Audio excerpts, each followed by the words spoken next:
Bom dia, meus amados irmãos, que a graça e a paz do Senhor, nosso Deus e Pai, que o amor, que o exemplo do nosso Senhor e Salvador Jesus Cristo faça-se presente em nossas vidas todos os dias, para que em tudo sejamos fortificados e continuemos a crescer para a honra e glória de Deus. Meus amados, hoje, quarta-feira, vamos dar continuidade à nossa lição bíblica diária, só relembrando rapidamente o que nós vimos ontem na terça, que na pergunta 5, nós vimos que o Senhor prometeu ao povo de Jerusalém que usaria lábios gaguejantes e pessoas falando língua estranha,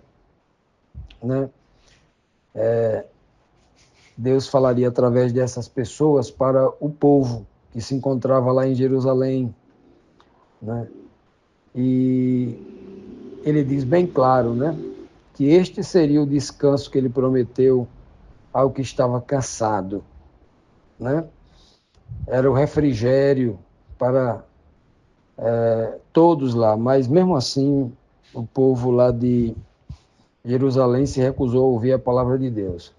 Então ele decreta, que a sua palavra seria preceito sobre preceito, regra sobre regra, regra mais regra, um pouco aqui, um pouco ali, Justamente para que as pessoas vão tentando, transgredir essa regra, não seguindo essa regra, caiam para trás, se quebrem, se enlacem e sejam presos, na sua desobediência. E na sexta pergunta nós vimos, quando o profeta Isaías se dirige às autoridades, principalmente às religiosas, de Judá, lá em Jerusalém, e traz uma revelação, Ele grita ali, faz um apelo para que o povo escute a palavra do Senhor, que ali haviam homens escarnecedores que estavam dominando sobre o povo, com rigor e dureza.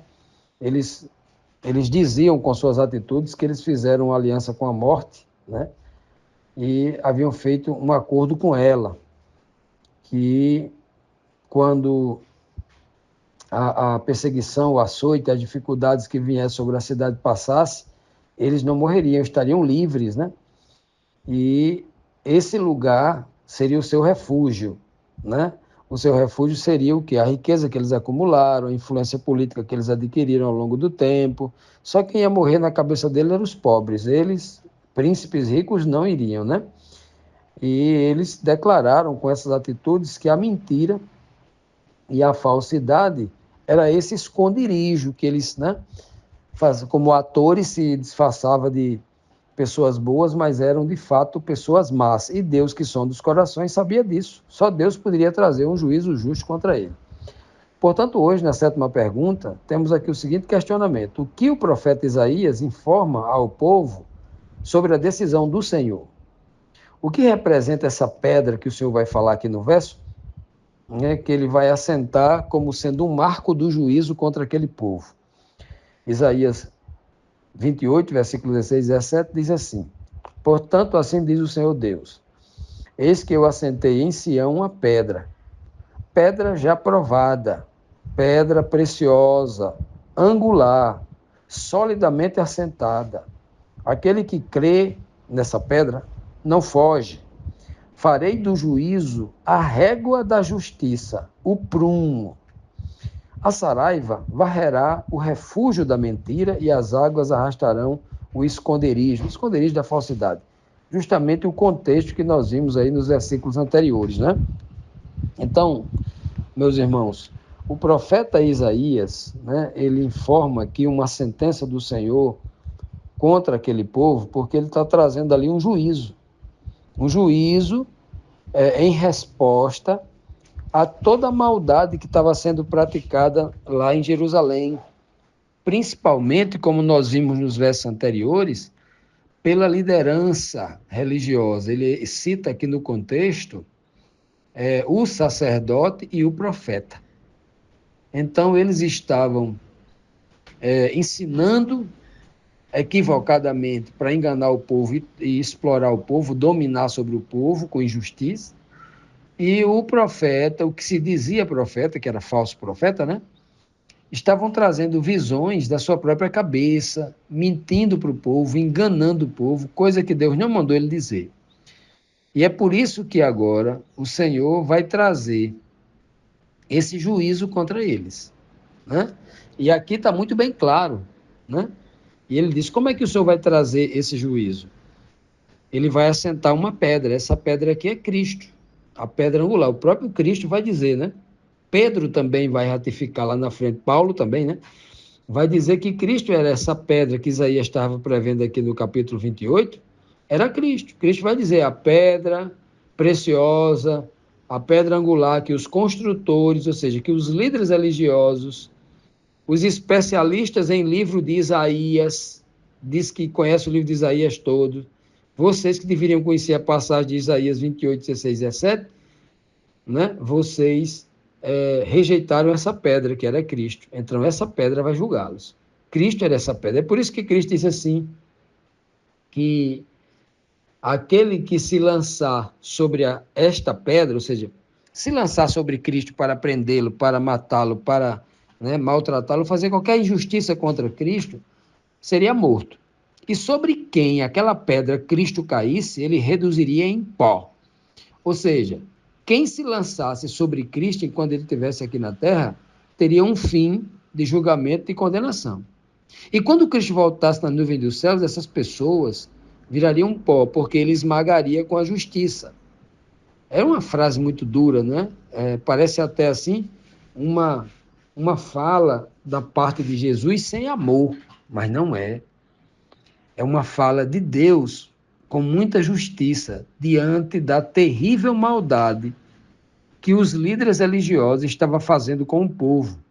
Eles deveriam ser o exemplo para ensinar as pessoas a amarem uns aos outros, irmãos, né? Eles tinham uma palavra de Deus que era diferente de tudo que se ensinava no mundo. Eles tinham toda a verdade na mão, mas escolheram ser como as outras nações, bárbaras, perversas, tiranas, né? Violentas, com seu próprio irmão. Eles exploravam tudo pelo amor ao dinheiro, à fama, as coisas passageiras. E agora, quem conhece os detalhes aqui, que o Senhor está revelando de forma até suave, né? Quando vê um verso daquele, fica assustado com Jesus. Não é para se assustar, não.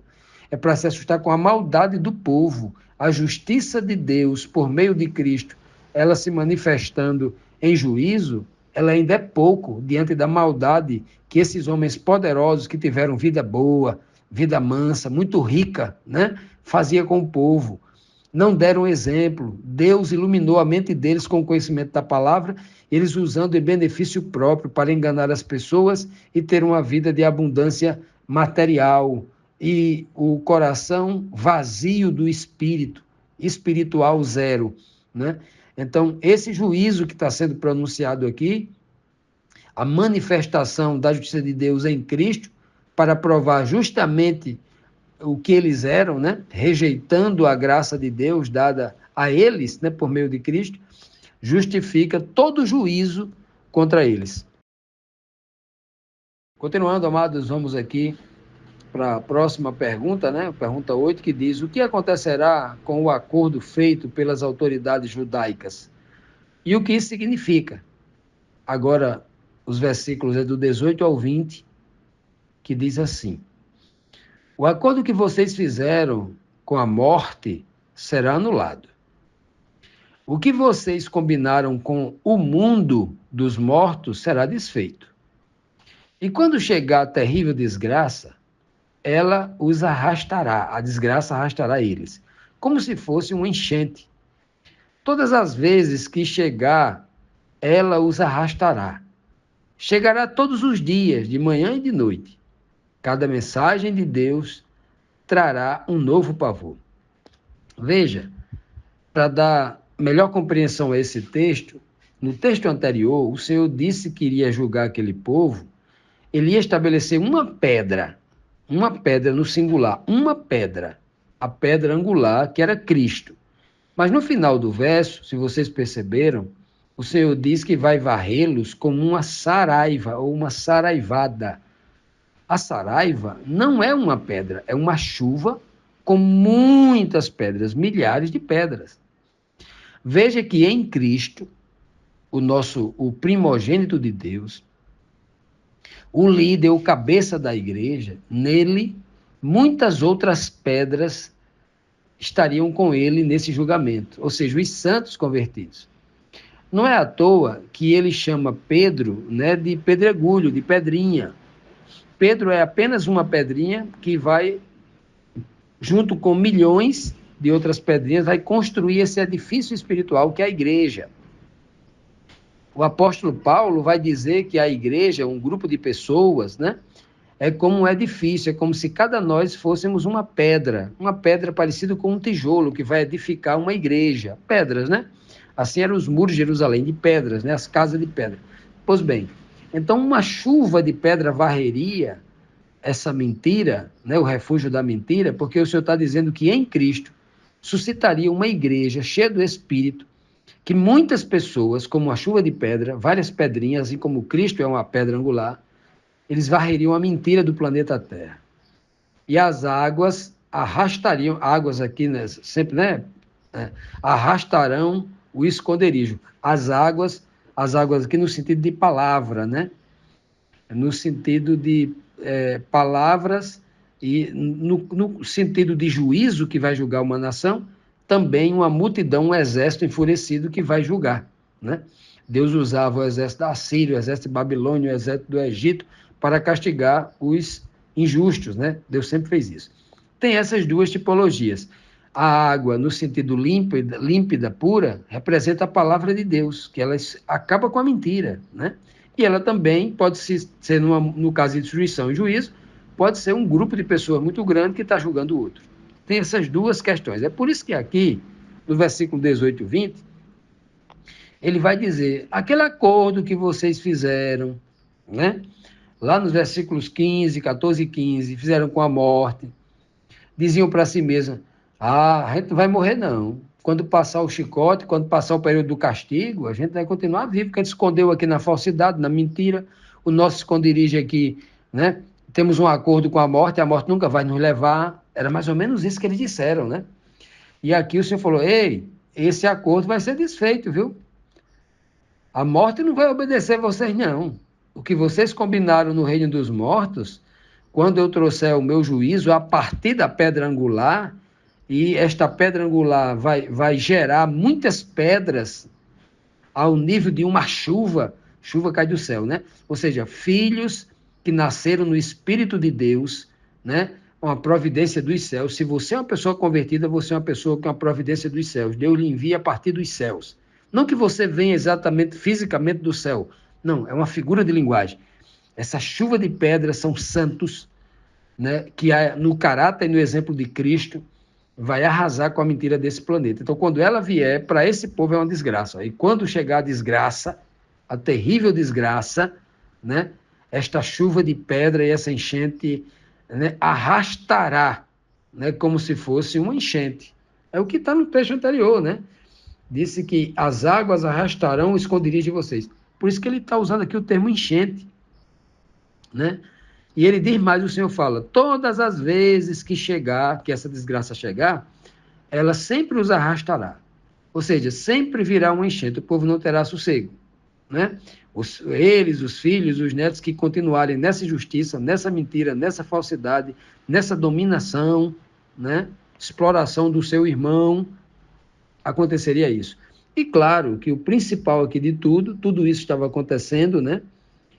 Porque eles haviam entrado por uma porta principal, chamado de idolatria. A porta da apostasia começa pela porta da idolatria. A idolatria vem a dominação dos irmãos, querer ser maior do que o outro, querer ter mais dinheiro, mais poder do que o outro. Aí vem a dominação, a exploração, né? O homem perde a sensibilidade e o amor pelo irmão, né? Porque para ele o mais importante é ter mais dinheiro. É uma desgraça. É um cenário realmente que somente a mão de Deus, de justiça forte, para consertar esse defeito do mal, né? Diz que essa enchente de justiça de Deus, né? Essa chuva de pedra, como uma enchente de água, arrastará sempre. Chegará todos os dias, de manhã e de noite. Veja que esse povo, como diz o texto bíblico, não terá sossego nem de dia nem de noite, lá o Apocalipse diz, né?